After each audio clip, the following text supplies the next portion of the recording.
All right, so welcome to a Sunday. We are at a smaller theater, film.ca in Oakville, and we're here to go see F1, the movie, as apparently it's being called, because I guess there's other things that are called F1, just so you don't get them mixed up. I guess if you think about it, F1 racing, I guess, would mean I could have to go see this movie about F1 racing, which I guess technically this movie is about that.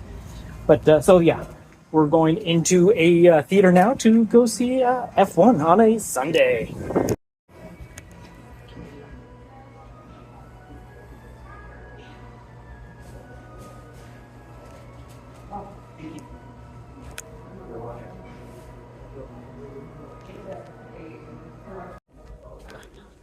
So as coming to this theater, we got basically at this very moment, got the whole entire theater to ourselves. A little early for the movie. Think they can start the movie early? Thank you, sir. So yeah, so we're going to be seeing F1. Right now I've got a bunch of friends and family and all that sort of thing watching the movie with me, and we're going to be enjoying some Anyway, Brad Pitt action with the F1. Now the movie itself is one of those movies that are actually filmed for IMAX. Of course, this is definitely not an IMAX screen, but it should be kind of fun. Like I said, as I said, right now there's not anyone else in the theater, and it might stay that way, which will be kind of neat. So it'll be there you go. Yeah, it'll be a private showing and all that. So all right, so we'll watch the movie and get back to you with a review afterwards.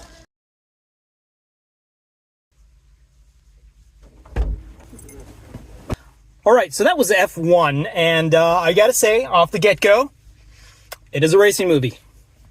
There are sequences, like I had mentioned, I didn't see it in an IMAX screening, that you could definitely tell the scenes that would work best in IMAX. It would more than likely be a very nauseating movie at points, because there is a lot of movement and whatnot. But to get down to it, the movie is very entertaining. There's no doubt of that. It's always fun watching Brad Pitt being Brad Pitt in whatever Brad Pitt role he's playing. I mean, that's what happens. You hire Brad Pitt to be in your movie, you're going to get a bad Brad Pitt performance. It's a race movie. They don't bring anything new to the storyline. And again, it is. It's a rookie on a struggling team, bringing in the veteran to help win the circuit, sort of thing. It's been done over and over again. But again, there's conflict between characters, which you get in other race movies. There's hurdles that have to be overcome. There's I don't like the way you do things. And I'm like, well, it's the way I do things. So if you don't follow what I say, things are going to go wrong. I mean, it happens in all the race movies. Let me backtrack on that. It's all the race movies where it's a team.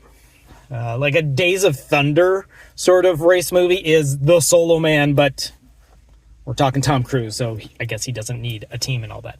But any of the race movies where there's a team, or there's two adversaries going up against the other that eventually become friends and all that sort of thing, or that's the type of movie this is. But it's spectacularly shot. There's a lot of fantastic camera work. You get really close in on the action, right into the driver's seat of all the racers. You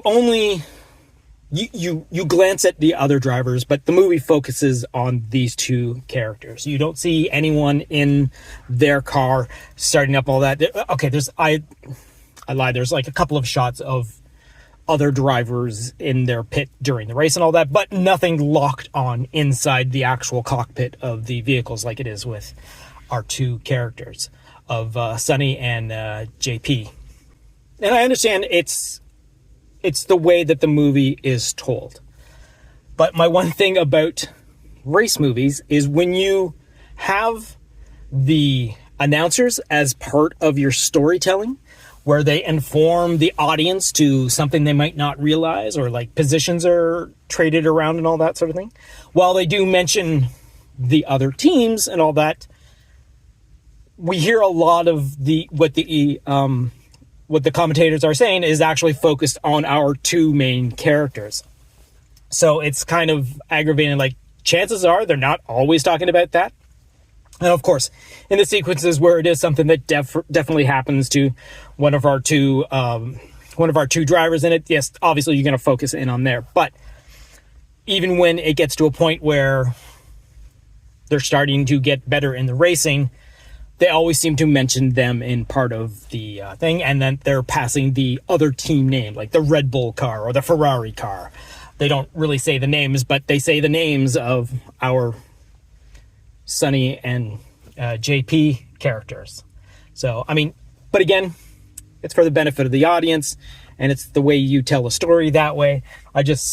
Me personally find it's a little, like, unrealistic that the only people these commentators keep focusing on are the two characters that we, the audience, are following. It's funny. Brad Pitt is as charming as hell. He is hilarious. All the other characters are very well plotted out. There is a great feeling of one-ship of a team, which is kind of nice by the end of the movie, which is typically what you get out of these sort of things. So it's nice to see an entertaining movie in this way. In the theater, there's obviously, you've got spectacular, like, crashes and all that sort of thing, because it wouldn't be a race movie without crashes. There's one particular one that happens in the movie that it's fantastic, that the audience completely gasps all at once and then goes completely dead silent. But the best thing about it is the movie goes silent as well. So the theater is like so quiet, and while stuff's happening up on the screen. But again, the screen's not doing anything either. It's just like you hear breathing as they try to get through the sequence and all that, and then everything wraps back up and all that. But it's really fun. It's a movie that I want to see a lot of the behind the scenes stuff. I'd love to see how they shot a lot of the driving sequences, all that. We have a lot of, like, whip around cameras. So, like, cameras that are mounted and it spins around following, like, a forward shot that spins around, and all of a sudden we're looking at the driver and all that. It's kind of neat. And again, I want to see how they did the stunts, the special effects, how much is in the actual. Are these the actual actors in the sequencers? Are they digitally put in or anything like that? I'm pretty sure they got the two actors to be in the vehicles as much as possible, within safety limits and all that. But yeah, so very entertaining, but not a spectacular. I mean, I really enjoyed it. It was a fun movie to watch, but again, it's a race movie with the same old storytelling. It's a little tweak here, a little tweak there, but it's pretty much the same thing that you see all the time. Not to say that that's not bad, because, like I said, I was entertained. I enjoyed what I saw. The people I was with really enjoyed what they saw. Mind you, they were mostly there for Brad Pitt, so they were definitely not disappointed. So yeah, no, fun movie. Really good.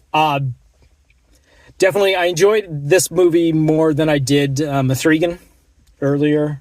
Mithrigan 2.0 earlier in the weekend. But yeah, box office is looking like that movie is going to be the top winner of the actual week. Not only that, but having opened this weekend, getting the highest, but also getting the highest box office. So yeah, so that's all I got for this busy weekend. That was F1. Good movie. Do yourself a favor, go see it. And again, like I always say, go see movies, because the only way we're going to be able to see movies that are big and spectacular, theatrically shown movies, are showing the people that make those movies that people are still going out to see the movies. You show them that people are willing to go see the movies by paying to go see movies in the theaters, they'll make movies to put in the theaters. So if they know there's money to be made, that's where it will go. All right, so that being said, till next time, see you at the box office.